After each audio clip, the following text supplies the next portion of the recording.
Hello everyone, welcome back to our video series on NHL regression and visualization. My name is Peter and I'll be walking you through part 3 of 6, which is what makes a good forward. So for the purposes of our analysis, we defined a good forward as the statistic Corsi for divided by quality of competition.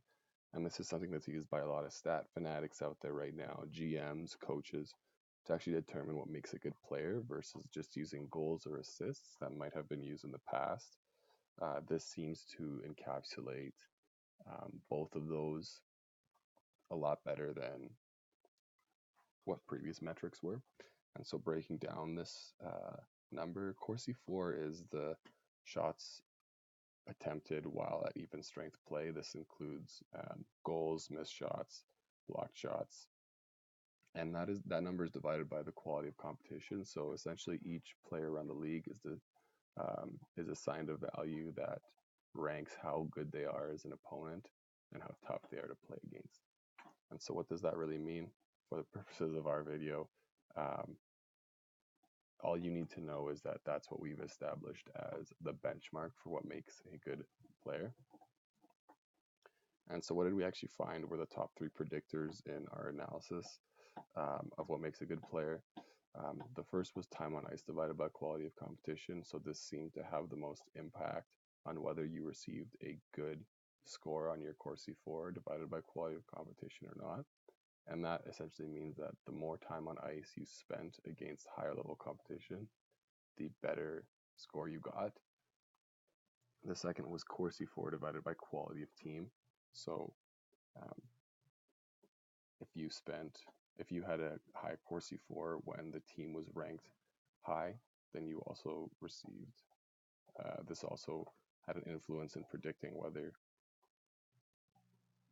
you were a good player or not. And the third is C plus minus. So Corsi plus minus is Corsi for, as we talked about in the previous, divided by Corsi against. And Corsi against is essentially the opposite of Corsi for. So if the other team took a lot of shots on your net while you were on the ice, that counted towards Corsi against. And so here are just 3 quick visualizations of what those 3 metrics look like. So on the left is the Corsi plus minus. So as Corsi plus minus went up, the Corsi for divided by quality of competition, which we're using as, again, our benchmark for what makes a good player, seemed to go down. So you essentially became a worse player as your Corsi plus minus went up. The second is Corsi for divided by quality competition in the middle. And the third is time on ice divided by quality of competition. And so we can see that on the far left-hand side, this was the most interesting one. So the longer you spent on the ice against tougher opponents meant that you actually would receive a higher uh, score of what made a good player. And so we'll see this a little bit easier on the next slide, which I will quickly switch over to Plotly for, which will show a 3D visualization of the top 2 predictors. So this is a 3D visualization of time on ice divided by quality of competition and Corsi for divided by quality of team. And those are predicting, again, this Corsi for divided by quality of competition. And what we can see here is this kind of linear trend that goes upwards. So as your Corsi for divided by quality of team metric went up, as well as your time on ice divided by quality of competition, so did your Corsi for. And so now I'll switch back to PowerPoint to continue the rest of the presentation.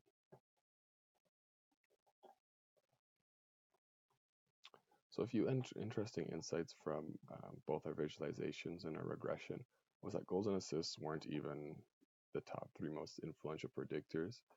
Again, this is something that was thought of as making a good player in the past.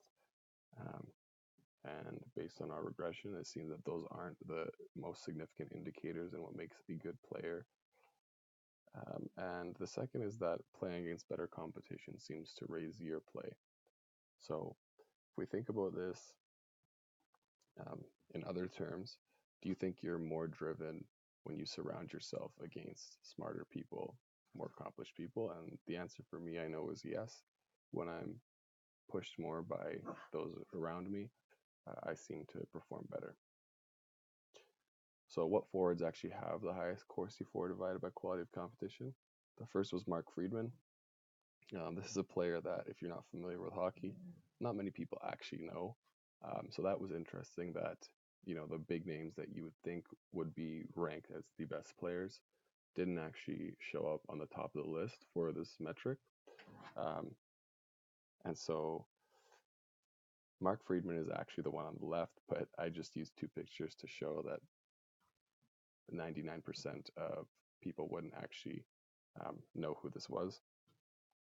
And so, kind of in the middle of the pack were two more well-known players, which are Connor McDavid and Mitch Marner.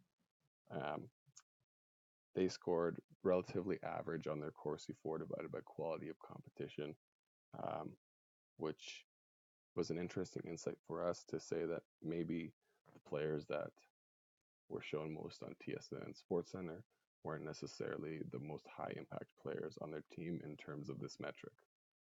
Of course, there's other metrics that um, actually go into what makes a good player, and those are also things that some of those things that you can't necessarily measure. So leadership ability, how well a team meshes, um, if you're playing with people you like or you don't like, and so on.